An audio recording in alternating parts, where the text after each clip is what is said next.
السلام علیکم ناظرین، قربانی کیا ہے اور قربانی کے چھوٹے چھوٹے مسائل جاننے کے لیے ہم مفتی الہی بخش اکیڈمی کاندلہ کے ڈائریکٹر حضرت مولانا نور الحسن راشد کاندلوی دامت برکاتہم کا ویڈیو بیان پیش کر رہے ہیں، ملاحظہ ہو۔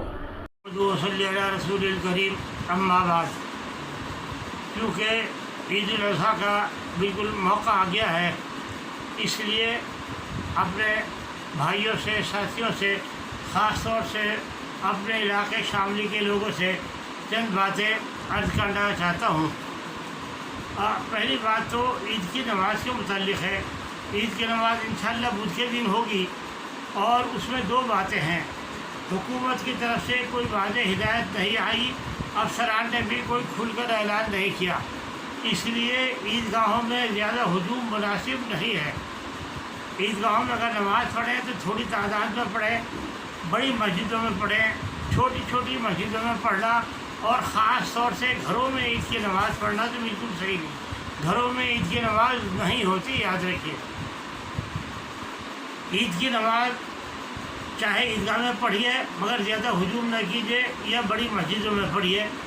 اور عید کی نماز کے لیے جاتے وقت جو سرکاری ضابطے ہیں ان سب کا خیال رکھیے، آپس میں فاصلہ، سوشل ڈسٹینسنگ رکھیے، اور ماسک کا اہتمام کیجیے، اور ایسا کوئی کام نہ کیجیے کہ جس سے آپ کو زحمت ہو اور جس سے کل کو آپ کی صحت کو یا کسی کو نقصان پہنچے۔ اور بہتر یہ ہوگا کہ عید کی نماز سویرے تقریباً 7:30 بجے تک کر لی جائے۔ اور دوسری بات قربانی سے متعلق ہے کہ عید کے دن قربانی، عید کے دوسرے دن، تیسرے دن، 3 دن تک قربانی کا کرنا واجب ہے۔ اور قربانی کا مسئلہ یہ ہے کہ جس آدمی کے پاس پرانے حساب سے 52.5 تولہ چاندی یا 7.5 تولہ سونا ہو، اور وہ سونا یا چاندی چاہے اسی دن آیا ہو، چاہے 12 تاریخ تک کسی وقت آ جائے، یا اسی وقت اس کی قیمت آئے، اتنا پیسہ کہیں ادھار میں تھا وہ آ گیا، کوئی چیز بیچی تھی اس کے پیسے آ گئے، یا کہیں تنخواہ تھی وہ پیسے آ گئے، تو اگر اتنے پیسے آ گئے تو اسی وقت قربانی واجب ہو جائے گی۔ تو ان 3 دنوں میں 12 تاریخ کی شام تک ہر اس شخص کو جس کے پاس 612 گرام 360 ملی گرام چاندی یا 87 گرام 480 ملی گرام سونا ہو، یا اتنا پیسہ ہو جس میں سے کوئی چیز خریدی جا سکے، یا اتنی رقم کی تجارت ہو، یا اتنا کاروبار ہو، یا اتنا بینک بیلنس ہو، ان سب پر قربانی کا حصہ لینا واجب ہے۔ ایک بات۔ اور دوسری بات، اگر گھر میں باپ بھی کماتا ہے، ان کا کاروبار ہے، بیٹے بھی کماتے ہیں اور ان کے کاروبار الگ الگ ہیں، تو ہر ایک کو الگ الگ حصہ لینا واجب ہے اور ضروری ہے۔ کسی آدمی کا ایک حصہ لینے کی وجہ سے دوسرے کا حصہ ختم نہیں ہوگا۔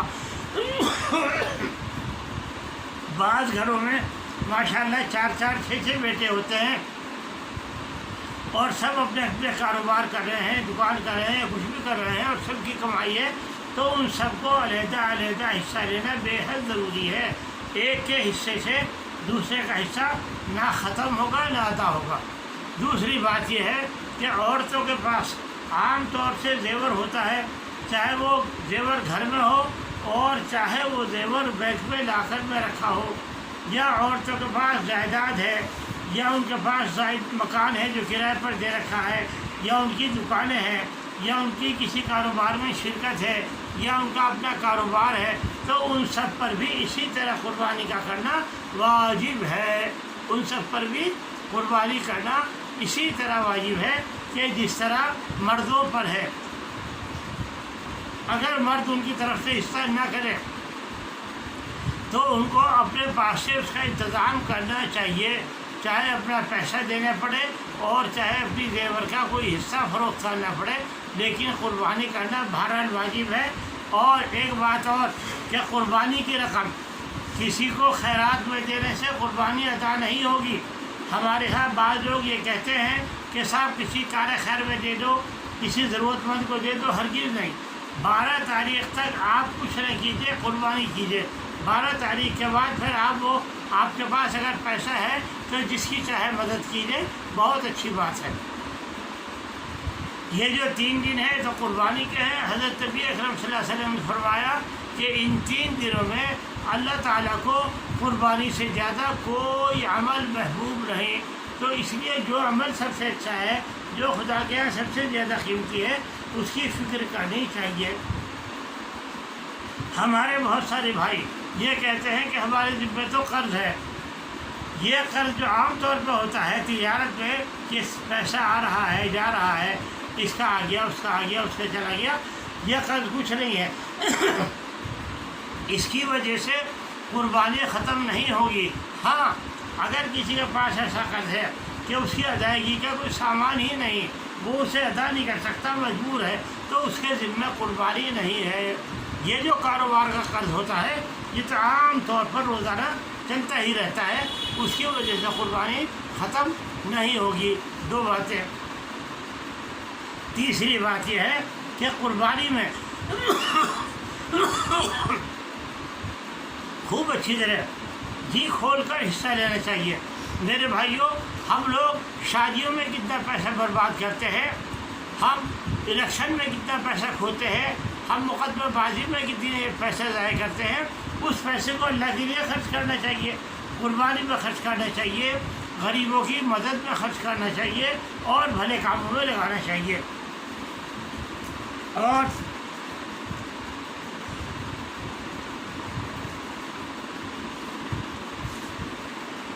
जिस पर कुर्बानी है उसके लिए एक बात और ज़रूरी है। हमारे बहुत सारे भाई ये करते हैं कि जी हमने अपने वालिद की तरफ से हिस्सा ले लिया, हमने फलां की तरफ से हिस्सा ले लिया। ये हिस्सा लेना चाहिए, मगर पहले अपना हिस्सा अलग करो। अपना हिस्सा पहले अलग करके फिर दूसरे किसी की तरफ से आप हिस्सा लें। अगर आप पर कुर्बानी वाजिब थी और आपने अपना अलग हिस्सा पहले नहीं लिया तो कुर्बानी अदा नहीं हुई। अगर कुर्बानी वाजिब है तो पहले अपना हिस्सा लीजिए और फिर दूसरों की तरफ से कुर्बानी कीजिए। इसी तरीके से कुर्बानी का जो गोश्त है और उसकी खाल है, चमड़ा है, जो भी कुछ है, उस सब को एहतियात से रखना चाहिए। उसको सड़कों पर डालना, रास्तों में कुर्बानी करना और दूसरों को तकलीफ़ पहुंचाना ठीक नहीं है। कुर्बानी कहीं एहतियात से कीजिए और ना गोश्त ख़राब करें और ना उसका चमड़ा ज़ाया करें।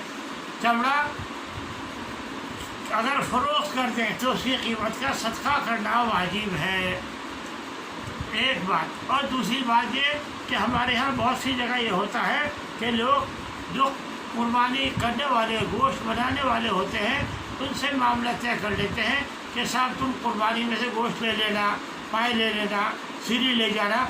ये कुर्बानी में तय करना ठीक नहीं है। उनकी आप उजरत अलग से तय कीजिए और ये सब चीज़ें गोश्त बनाने वालों को देना दुरुस्त नहीं है। बेहतर सूरत तो ये है कि हर जगह इसके लिए कमेटियाँ बनाकर कुर्बानी का जो जानवर का गोश्त है, उसकी जो हड्डी है, उसका जो अंदर का सामान है, उस सब को इकट्ठा करके इकट्ठे तौर पर बेचा जाए तो उससे बहुत ज़्यादा फ़ायदा होगा और उससे हज़ारों गरीबों का, बेवाओं का, मोहताज लोगों को नफ़ा होगा। ये रकम उनको पहुंच सकती है। और हाँ, मदरसों में दे सकते हैं जहाँ इत्मीनान है कि इसका सही इस्तेमाल है। इसी तरीके से बाज़ लोग कुर्बानी के पैसे कहीं भेज देते हैं, ठीक है, लेकिन उसका इत्मीनान होना चाहिए कि जितनी रकम हमने भेजी है हिस्सा इतने का है, कम ज़्यादा का, और दूसरे वहाँ कुर्बानी हो भी रही या नहीं हो रही। बाज़ बातें ऐसी सुनने में आती हैं कि बाज़ लोग पैसे ले लेते हैं, कुर्बानी नहीं करते। उसके लिए वो लोग तो मुजरिम हैं ही। ये लोग जो बगैर